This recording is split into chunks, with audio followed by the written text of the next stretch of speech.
April is the cruellest month. Breeding lilacs out of the dead land, mixing memory and desire, stirring dull roots with spring rain.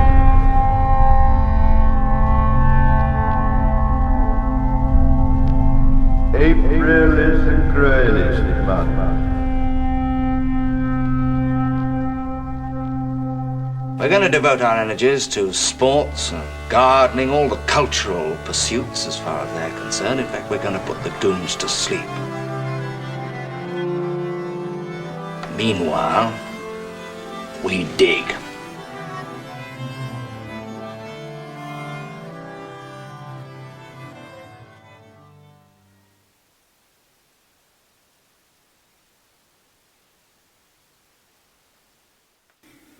Greetings and welcome to the Anadromist. This is Burn Power, and T.S. Eliot said April is the cruelest month. He said that in his poem The Wasteland.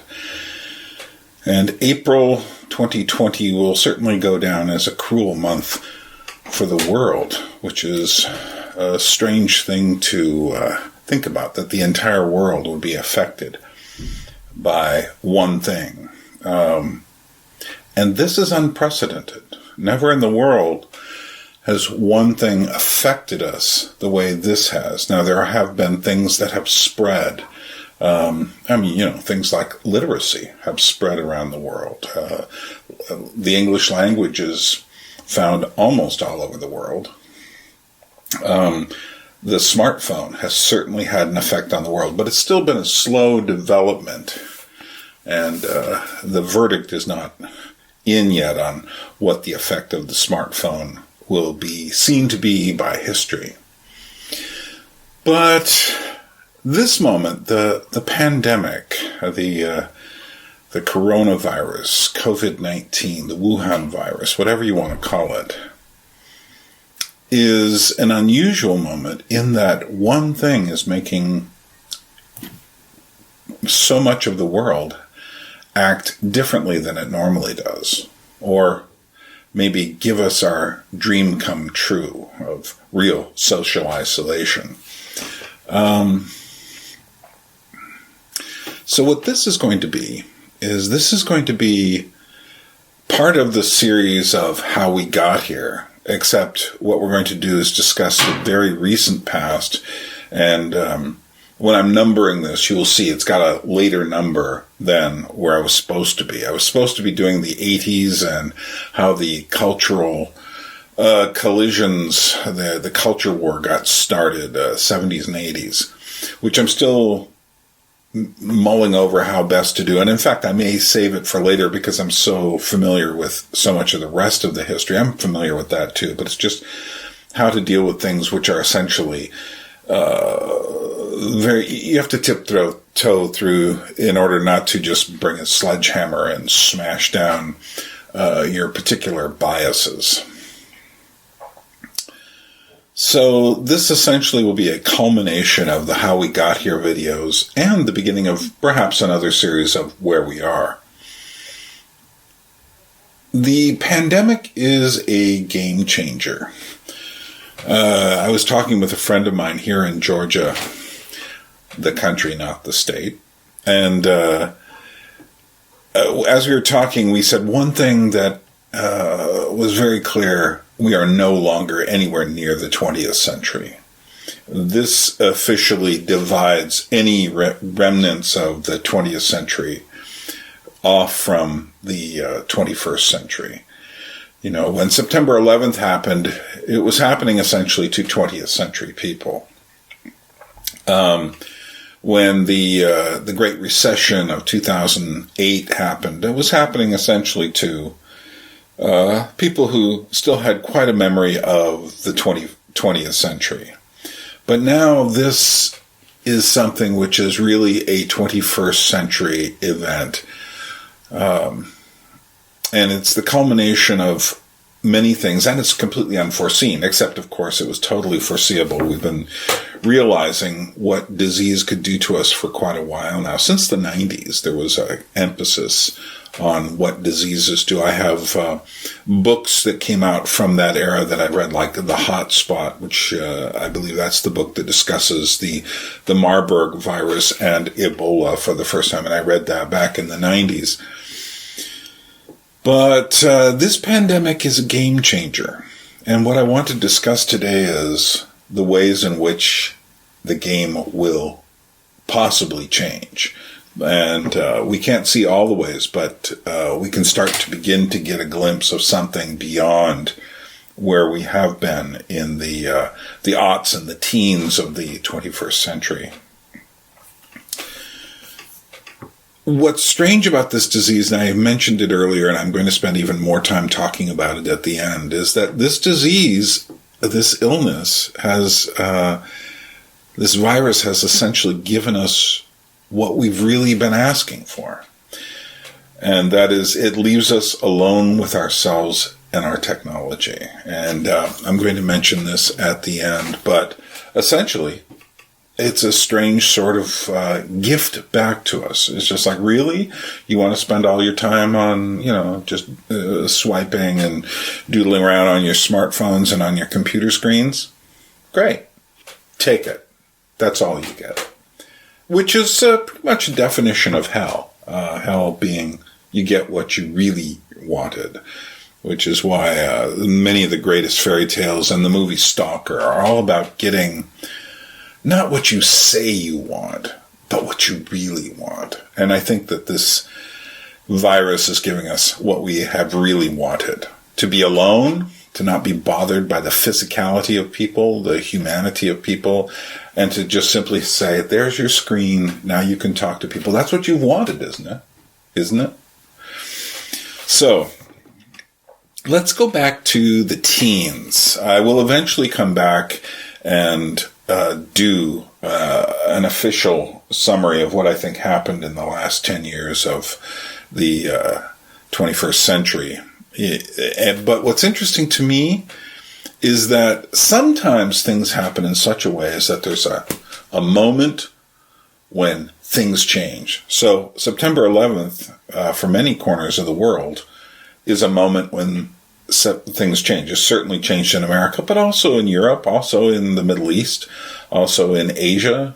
We know that moment, but that moment was not on the strike of the bell of the year 2000 or 2001, if you want to be more accurate about when the century actually ended. But instead, it was September 11th, 2001. We can say with certainty there was there's a September 10th. September 10th is really part of the 20th century. September 11th, that's the beginning of the 21st century. But there's no real division between the aughts, the first 10 years, which no one knew what to call them. They were always the aughts, just like they were 100 years before that. But for some reason, we got too cool to use the word aught. And this coolness is part of what had defined this late 20th century, early 21st century moment, when people were thinking so because they see the word 10 and they put an S on it, they start calling this the tens. But it was always the teens. Whenever we talked about the 20th century, we talked about the teens. Igor Stravinsky's Rites of Spring came out in the teens of the 20th century. Everyone knew that. But again, we've gotten to the point where we question everything, and the things that aren't cool anymore, we cast away, so we have to invent a new name. Well, guess what? We've arrived in the 20s now, and how wonderful that is. We can all agree it's the 20s, and I think we can also all agree that it's finally the 21st century, seriously. But there is no demarcation for when things started to change. You could say 2008 with the beginning of the Great Recession and the election of Barack Obama, and there are other things. You could put that demarcation point around 2005, maybe. You could put it where YouTube starts or Facebook starts. Or you go to 2012 or so. Actually, though, there does seem to be a big change that occurs sometime in the middle of the teens. For a lot of people point to around 2014. And I think the reason for that is that's when people started noticing certain things. Well, before we get into that, there was very obviously in the election of the year 2000, the Bush versus Gore election, which ended with such a bizarre state of affairs, where it was like, it was like knife edge. And we would see this knife edgeness in politics, whenever, I don't think it's going to be a knife edge in the year 2020, and just like it wasn't in the year 2012, but 2016 was knife edge. In other words, once you get an incumbent out of the way, the next one is like, oh no, how shall America divide itself? But I think you see this knife edge around the world. That is to say, you see it in Europe in many places. It's this increasing, political division. Part of that comes from our technology. That is to say, we're able to propagandize each other, not just the government pushing down on the things it wants us to understand, but each other. It's like crabs in a bucket, kind of saying, you can't say that, you can't say that. And increasingly, that's what social media started to do to us, to lock us into, some people called it echo chambers, some people called it, what was one of the interesting phrases, it's skipping me because we don't use it that much, but essentially this trap inside in which you're only locked up in your worldview, and everything else that anyone says that comes from some other perspective, you and your friends simply laugh it off, or post memes about it, or just get rid of it. We now use the phrase echo chamber. I'm trying to remember that other word for it because it was kind of funny, but it worked. Anyway, maybe it'll come to me. So sometime around 2014, you start hearing about this extreme political correctness. And that's one of the first signs, I think, of this world. It's also with odd things like Gamergate. It's a new emphasis on intersectional feminism. It's the what happened in Ferguson, Missouri, the Black Lives Matter. It's eventually the trans rights movement. All of these things get involved, but also the arrival of a certain president, Donald Trump, is certainly a sign of these times as well.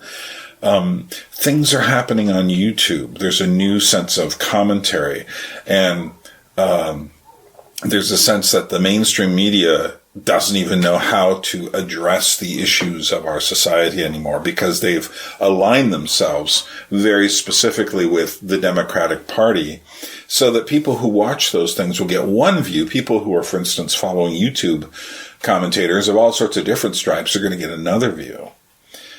But, and then after the election of Trump, it seemed like things just went into a meltdown mode, whether it was Charlottesville or any number of political moments since then, the adpocalypse on YouTube, these different kinds of micro events which signaled this strange tension that represents the teens. And again, I'm not going to spend a lot of time talking about that right now because I really want to do it justice in the final How We Got Here video.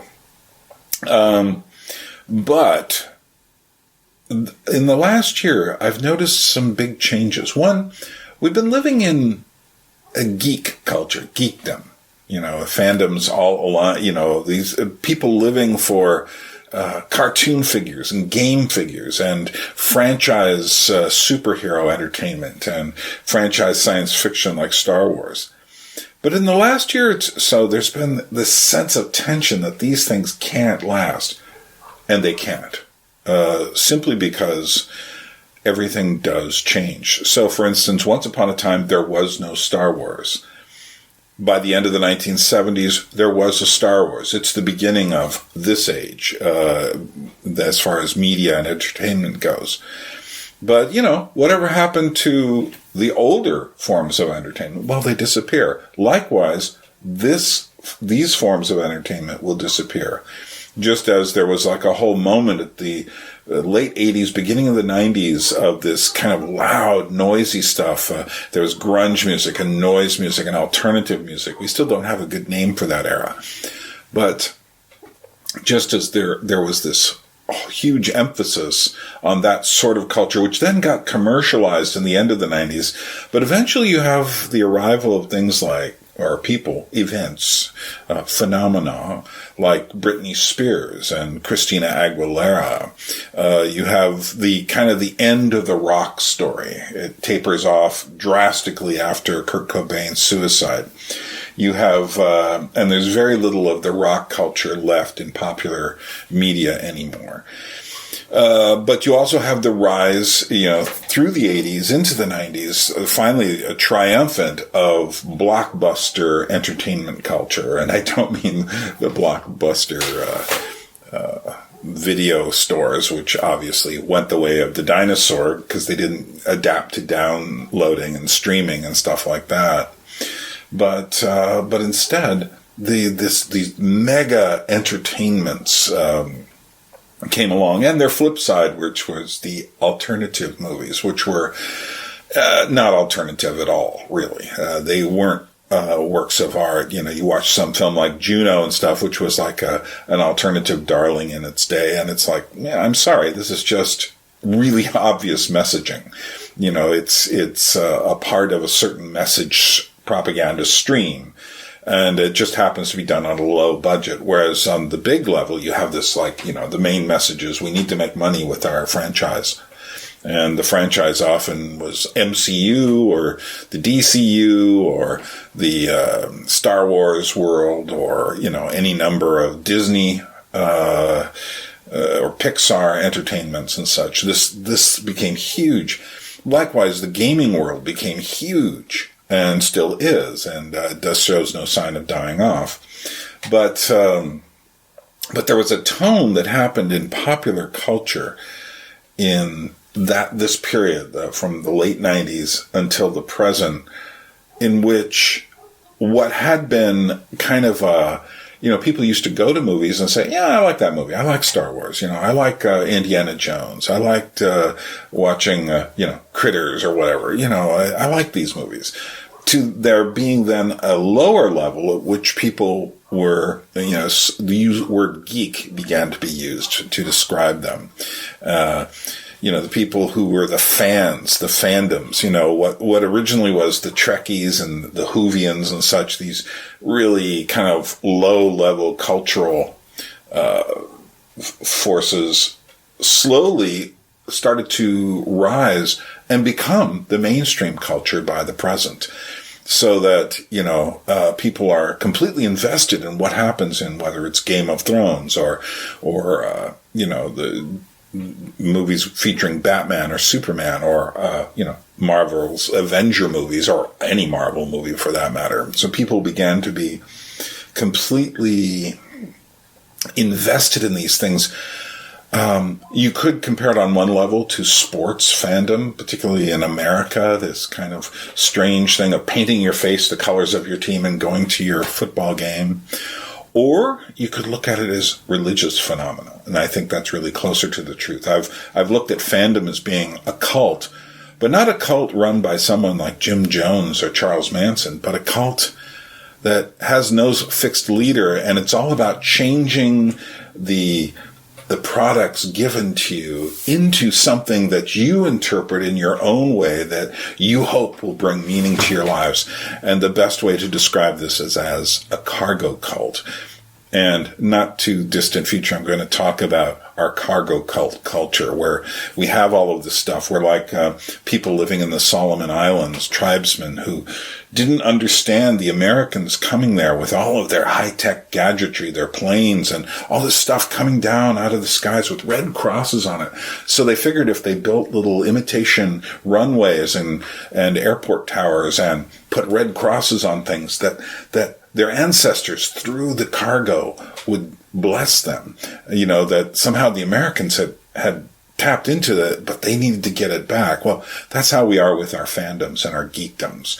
We feel somehow if we do our little fan art, if we redo the canon of the thing into our own head canon, that somehow we will create something which is like new, that will provide meaning to us. But unfortunately, as in the cargo cults, the meaning isn't to be found in the imitations of the larger things that we create. But instead, it's to be found, meaning is to be found where it's always been found, in human relationships, in God, in the world around us, in nature. This is, in art, in all of these things, that's where it is to be found. But instead, we've placed it into these very strange little corners and nooks in our culture. One interesting sign to me was in the rise of the IDW, the intellectual dark web. And it was people like Brett and Eric Weinstein, Jordan Peterson, John Vervaeke, people who had a presence online, particularly on YouTube. Sam Harris is another one. People who don't all share the same opinion and would have arguments and discussions with each other. And there's a very interesting series from Vancouver of Jordan Peterson and Sam Harris talking, going on and on and on for hours. And people watch, there's millions of views of these things online. Now, this is in a time when the mainstream media and the more left-wing media, and what's interesting is neither Jordan Peterson nor Sam Harris could be considered, for instance, conservative Christians, but rather they're people who believed in free speech. Now, what's weird is that word free speech became in some circles synonymous with fascism, which is really weird. And yet somehow this IDW arose with people with different conflicting opinions. Maybe they believe in God, maybe they don't, but they're talking with each other. There are people, suddenly issues like homosexuality are being discussed more openly than the pressure of the movements would allow. And these things are very important. Will it go on? Will it produce something more interesting in culture? We will see. It's hard to tell. The pressures are always there. Jordan Peterson, for instance, has basically fallen off the radar because of issues with his own health. But then there are other phenomena. For instance, take a singer like Billie Eilish. Now, you could look at her through the lens of the teens and see her as kind of like, one more step beyond Lana Del Rey or something like this. But one thing is for certain, she may have taken various bits of inspiration from people like Lady Gaga or many of these other large megastars from the teens and the aughts, but she acts very differently, and her music is very dark and introspective. She hardly raises her voice at all in her music. It's often she's sung in, I consider it almost to be a high-tech sort of film noir style. Very interesting. It's just the darkness of it that's interesting to me, and the sense of the end of things. Maybe in the end she will only be seen as the end of this period of diva rock, diva pop. There's not really rock involved. But she's an interesting sign, especially the fact that she's so popular. Another thing that became unusually popular was the film by Todd Phillips, Joker, featuring Joaquin Phoenix. Now, Todd Phillips and Joaquin Phoenix could easily be considered a member of the politically correct Hollywood elite. He often says these kind of statements. Yet the movie Joker is a tremendously honest film.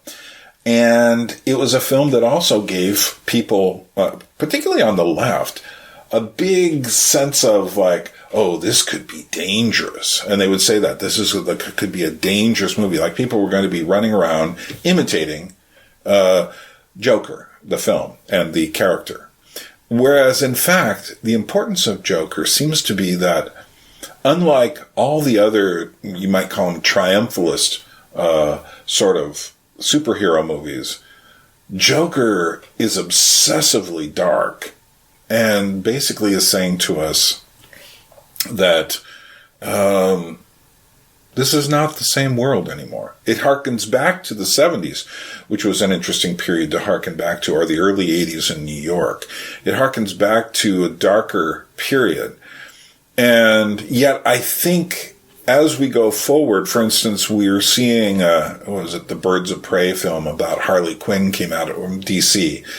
But this was just another, forced, politically correct set of messages through a superhero movie. Not the first time it's been done. See Captain Marvel and other films. You see this more and more. But also, in the late teens, we have this sense of an end with the Marvel movies, the Avengers Endgame. The Star Wars films seem to have just sputtered out. A lot of the things that seem to be pumping everything up seem to be like a souffle that's now sagging down. And yet the Joker pops up. That's interesting. Billie Eilish pops up. Both very dark phenomena. I don't know what it means exactly, but I know they're setting the tone for the 20s and beyond. But one thing that is clear, with the arrival of the pandemic, things are going to change. And that's what I'm going to continue the rest of this talking about. We've been building up the pressure in society. And this is either going to diffuse all the tension of the teens or tip it over into chaos. And we will see. Okay, well, one thing that is going to change is the tone of society. Since the 1960s, we've been essentially living in an ironic vision of the world. And this irony has gone from being sarcastic to campy and finally to being postmodern, filled with ironic media references having little relationship to the world outside of our windows. It is possible that this pandemic might finally be the event that, more likely the beginning of events, that slaps that kind of cute knowing smirk off of our faces. And we have become tremendously addicted to the cute, the fun, the smirkingly ironic. And, you just have to look at any aspect of modern culture to see that. There are very few things that go against that stream that harken back to even the modern era and the seriousness of the idea of pulling things apart. Now, as we put them back together, we're like people playing with Mr. Potato Head, just putting things on at random points, and going like, isn't that funny? So, or isn't that stupid, more likely? There are periods when everything changes. There was the fall of the Western Roman Empire. This was a massive change. It led Western Europe into a great dark age. There was the Protestant Reformation, which was a period of tremendous upheaval. This was not a little change. This was a big change. There was the French Revolution. There was a before the French Revolution in Europe and after the French Revolution. World War I, the Great Depression, World War II are all events that are just massively huge. And everything in the world changes as a result of these things. It's funny to me, and the 60s, taken as a total, was something that was a massive, massive change. The 60s was, as I've pointed out, the 60s was the psychic trauma of World War II, and that large war at the center, which starts at World War I, goes through World War II, includes the Cold War, at the center of the 20th century. I mean, if you want to know what the 20th century was, it was a period of global war. It was not a period of liberation. And the 60s was not a period of liberation. It was a period of, like I say, trauma, and trauma breeding almost insane ideas, also breeding real hopes. And you can decide for yourself what were the hopes and what were the insane ideas. Our ideas might conflict on those. But here's an interesting thought. Why didn't the 1918 Spanish influenza, the influenza that was such a huge pandemic in the last century, have the same kind of effect that this coronavirus pandemic is having? And I would answer that it's related to World War I. News was censored. News was nowhere also near as prevalent. We weren't connected in the same way. We were still essentially living in that more disconnected rural world, during World War I, and it was slowly being put together into this modern world. But World War I was such a bad shock, so much bigger a shock than the pandemic. There had always been flus and epidemics. There had always been plagues and things. That World War I, though, was something no one had ever seen before. A war involving modern technology, whether it was the machine gun, the tank, or gas that killed millions upon millions of people. So that even though the pandemic was great, by the middle of the 20th century, most people had put the pandemic out of their mind. And I know when I was growing up, I was born in 1955. From 1955 until the 90s, the subject of global pandemics was hardly ever a subject for national news. People just didn't discuss it that much. It was just something that was way off the back burner. It was a time of plenty, for one thing. It was a time when there was a lot of success. America, in particular, was doing quite well in that period. Even during its periods of recession, it was doing better than a lot of the truly impoverished countries of the world. But this pandemic is a global event in a way that no event before has ever been a global event. And that's what's so important about it. It is affecting everything we know. And, of course, it's going to have different effects in different countries. So, in China, maybe it will be a sign to crack down more politically. In America, maybe it will breed more cracks in the society that will eventually split it apart. Or maybe it will help bring us together. A lot depends on how long it goes. And in fact, the worst effects will probably come if it doesn't go that long, because they will harden into our political divisions. Where the longer it goes, the more it will make people realize, we have to change the way we live. That's my thought anyway. I could be wrong. What do you think? The next great effect is on the economy. And the economy may ultimately be a bigger problem in the end than the virus. When was the last time we had an event which affected the infrastructure of the whole world? And the answer to that is never. Not even during World War II did we have an event which affected literally the whole world. This is what's so new about this. And depending on how long this goes will depend on how much damage the global economy takes.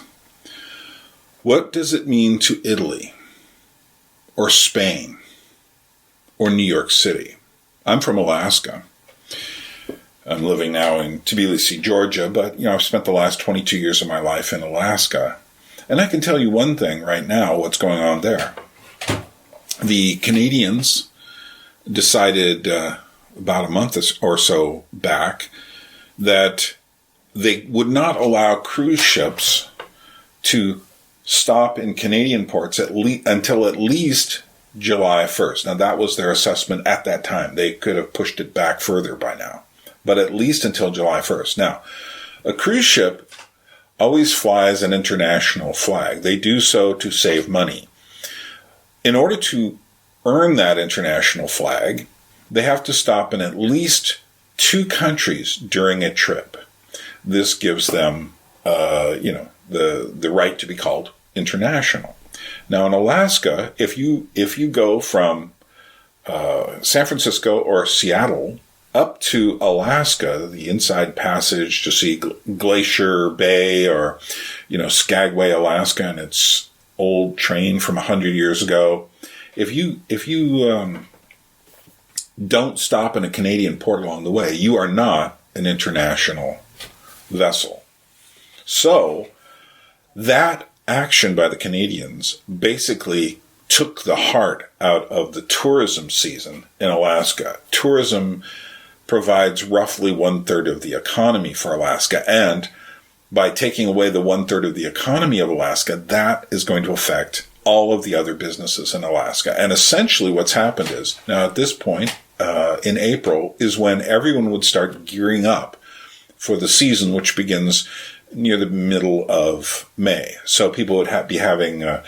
you'd be coming in from out of state to, if you were working there or if you were living in state as I did, you would start going to meetings to plan for the season, to discuss the season. I used to take people in a bus up to get on rafts. I also used to take people on tours to go see bears and such. Now, what's going to happen is there will be no tours at all. It's over, which means, and that's probably going to do the whole season. I mean, one can imagine something happening at the end of the season, but essentially the season has been shot in the head, which means the entire Alaskan economy has been shot in the head. That also means the entire Italian economy, the British economy, the New York City, just how much of their business has been shot in the head. Will the restaurants come back that have all been shut in New York City? How many will die? I was reading about comic book stores. Comic book stores kind of live precariously. But the funny thing is they get their orders from Marvel and DC Comics months and months in advance. They have to say, we want this many and we want this many. And those companies are kind of going, well, you're still going to have to get those. And they're saying, we can't afford them. Because they have to sell them at the same time they get them. And of course... Marvel chose this wonderful moment to announce the most politically correct characters you could possibly have, which the comic book fans are kind of like, huh? We don't want this. So just to kind of throw mud in the face of the comic book fans, well, that could be the end of of a large part of the comic book industry. We don't know. We don't know what's going to happen. A lot of it depends on how long it goes. And right now, maybe it's plateauing, we hope. But the point is this. Watch the economy. I mean, what does it mean that 30% of the people in the United States are in some form of economic trouble? That is, say, we had 6.6 million people sign up within a few weeks for unemployment insurance. So it's just a crazy thing happening. We don't know what it means. The hope, of course, is that this will end soon and that we'll get back on our feet and this will be a glitch. And who knows? Maybe in the future we'll look at this as, instead of the Great Depression or the Great Recession, or maybe they'll look at it as the big pause. When everyone had a chance to stay at home and, yeah, there were bad things going on, but maybe people will look at this as a time when people reorganized things and thought about, what do I really want to do? That would be wonderful if we could do that. I somehow doubt that's what's going to happen, but it would be an interesting thought. And there are good possibilities here.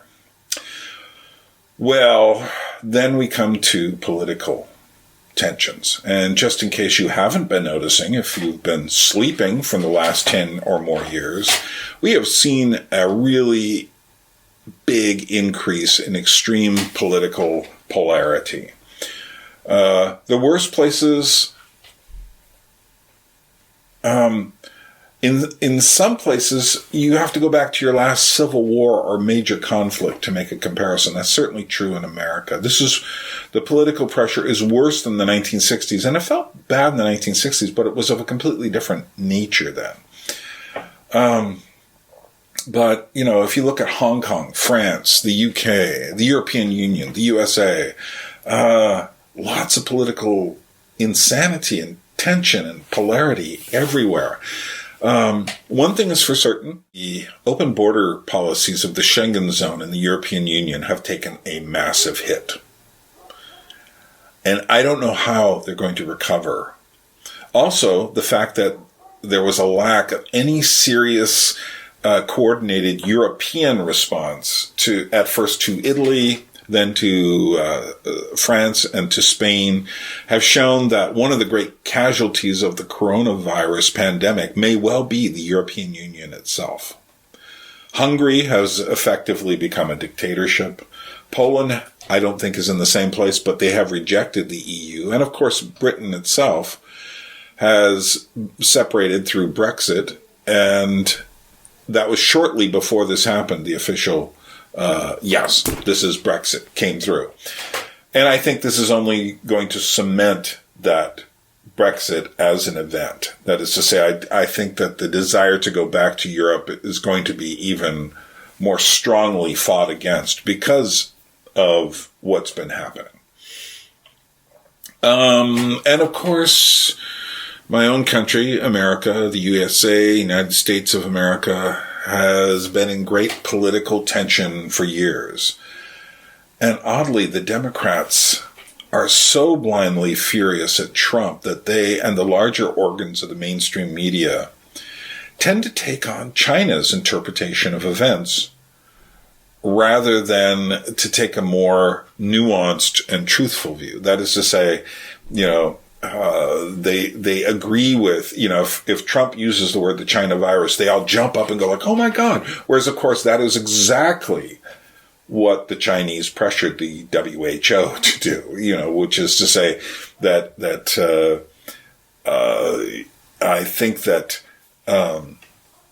you just got this really strange political pressure, and I have no idea where it's going to go. I really hope it settles down, and maybe that this virus can bring people together and get off their hobby horses on left and right. Meanwhile, the extremes of left and right tend to desperately seek to reinterpret the pandemic in terms of their own obvious political leanings. The extreme left seeks to add social justice interpretations, while the extreme right continually look for conspiracy templates by which to put this pandemic through. And yet each of these reactions seems completely out of step with the nature of the event, which demands a more coordinated, unified response. And, but a lot depends on the length of time this continues. And the reaction of various states, there are warning signs. If we get to the point where we really see states putting up roadblocks, customs borders to their own states to get in, we're going to be in trouble. And California is already set up to do that with its fruit inspection stands. Interestingly enough, Rhode Island has this whole strange policy, which New York became furious about because they were saying essentially, hey, we're worried about the people from New York who came up here to get away from the virus while they probably already had the virus. Interestingly enough, Gavin Newsom, the governor of California, in one speech I saw where he's talking about the virus, kept using the phrase nation state of California, over and over and over, which was an odd sign. Andrew Cuomo's remarks on certain federal activities being essentially a possible, and he used the phrase, declaration of war. And then there are other states rejecting these stricter measures in the name of freedom. And there's the Bundy clan, who was in Oregon doing some crazy kind of right-wing militia stuff. Then they moved to Idaho, and now they're claiming that they're going to bring guns to their large Easter service, just because Second Amendment, freedom of, blah, blah, blah. Kind of not the time to do that, but then it's not the time to, hit all of these political things that people want to hit. It's a time to think about what this means. It's a time for reflection. Take it as a pause, not as a reason to then go ahead and try to get your personal viewpoint through. And one final thought about politics here. Just don't forget about Russia in all of this. They're like the wild card out here. And I think things in Mexico are probably going to get strange before they improve down there as a result of this virus as well. So finally, socially, this is where things I think are going to change the most. If this goes on long enough, it might erode the easy ironies of the Anglosphere in Western Europe, the world we have been bathing in since the end of the late 60s. It's a world that has become more meta, more arch, more cutesy, more selfie-obsessed and self-obsessed. It's a world increasingly without connection to history, except, of course, the fact that history is what has brought us to this point. And the more you understand history, the more you'll understand why the things are developing the way they are. A world that feels it has evolved beyond the old certainties of the past. A world of people increasingly being made to be the isolated people who will fit into the alienation of our overly mediated world. That world of gloss and personal style where everyone in every country is supposed to eventually look and act the same in the name of personal individual freedom. A world of games and franchise entertainments provided by multinational corporations in the name of our new deity, fun. Maybe, just maybe, this pandemic will point us back to the real, the physical, the material, the objects, the things, actual people, actual places. Travel is going to change, that's for sure. But, maybe this will point us back to a search for truth, unironically. Not reality as in, we all have our own reality, dude. Or reality is just whatever you say it is. Not that kind of reality. It's, or people who say, that's not my reality. Or just like they say things like, that's not my existence. That's not my president. It's not my life. It's like, you know what? We're all in this together. And yeah, people all see things differently. But we're all looking at the same thing now. It's funny to me that in postmodernism, you have the end of meta-narrative, that there's nothing that explains how we all got here. To which I'm going like, well, isn't it a virus in China that explains how we got to this particular moment? That doesn't seem too meta to me, and that is to say, wasn't World War II kind of a global event? Aren't smartphones kind of a global phenomenon? Aren't you can go on and on. It's just like, yeah, I think, maybe we can't get our handle on the size of the interpretation, but that doesn't mean there isn't a reason.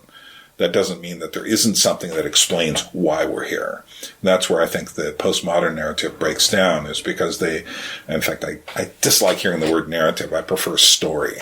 Because narrative also is spin. It's like, oh, you're just putting your own narrative on that. It's just like, well, you mean spin. You mean propaganda. Well, yeah, I hope there's no meta propaganda that's explaining everything. But that is exactly what we try to do with our propaganda, is to explain everything. Whereas I think a real understanding, a real search for truth is something different. There have been some signs, some good signs of a desire to understand something again. Things that began to develop out of the sickness and stupidity of that last phase of the teens. Maybe if you want to do something to help our kind of like dirty and tired world, you can begin to look to the real again and to truth. And dare I say, to look for wisdom. Because until you start to search, I think we'll give Leonard Cohen the last word here, where he says in his song, The Future, things are going to slide in all directions. Won't be nothing you can measure anymore. The blizzard of the world has crossed the threshold, and it has overturned the order of the soul. When they said repent, repent, I wonder what they meant when they said repent, repent. And I think that song, The Future, is an amazingly interesting soul. I think Bob Dylan said it in another way in The Times They Are Changing. He says, don't speak too soon because the wheel's still in spin. And there's no telling who that it's naming. So that, it isn't all going to end up with this, the right side of history crap that people talk about, because that would just be a totalitarian dictatorship, whatever the right side of history forces everyone to do. Nor is it going to end up with some libertarian dream where everyone just gets to do whatever they want. And, it's like, it's got to be a world of responsibility. And I think that was the best part of Jordan Peterson's emphasis, was that emphasis upon taking responsibility. In a way, this pandemic has given us exactly what we have globally wanted since the beginning of the 20th century. And that is to be immersed in our own private technological media cocoons. It seems to be saying, is this what you really want? To be cut off from people physically? To only be able to be connected through the web, through the screen, through your digital dreams. And it's, of course, believe me, I get the entire irony of me saying this to you. But the truth is, I wish you were here in Tbilisi. I wish I could just talk to you. I had a great conversation with a couple of American friends yesterday.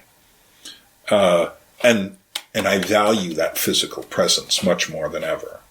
And I think there is that possibility that people may react and say, no, we want the real world.